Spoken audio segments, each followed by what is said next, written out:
anti-heroes, villains, saviors. These are examples of archetypes that I cover in chapter 1 that we can leverage in marketing and are more relatable. And let me illustrate. An anti-hero has some of the qualities of a hero. He wants to save the world and he wants to do good.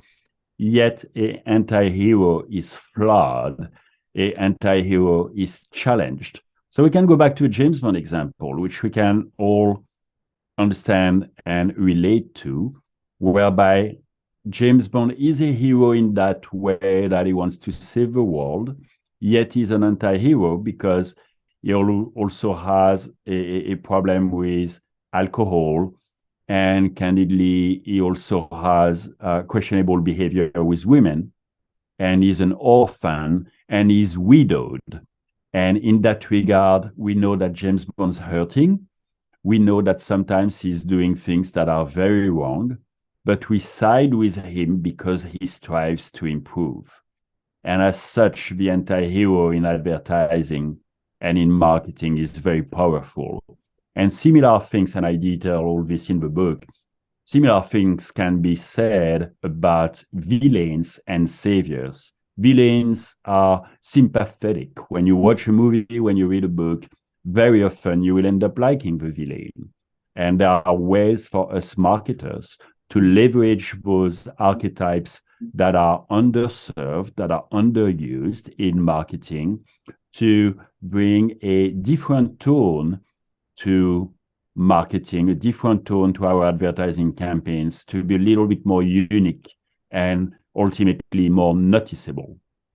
The fact that they are flawed, they are real, and hence, like you said, they're relatable, and they're sort of in the process of embracing their shadow,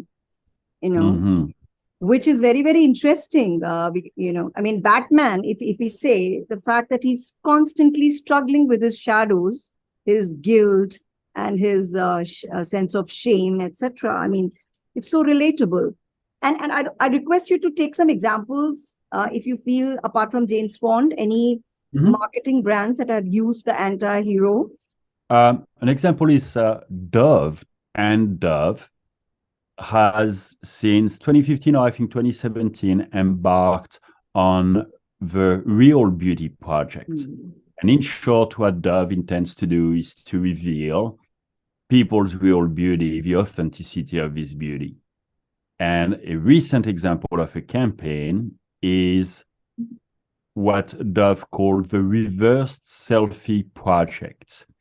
In this advertising campaign, Dove shows how young ladies should not use too many Instagram filters. It creates distortions and discomfort, and sadly, that's why many teenagers are depressed, if you will, chasing a form of perfection that does not exist in beauty and is not even desirable, in my opinion. In this campaign, Dove shows a reverse selfie, meaning starting from a selfie that's been posted on social media, walking back to what this person really looks like in terms of her skin complexion, in terms of the imperfections of her skin, in terms of the light and the makeup and all that. And by doing so, reveals the real beauty of this individual.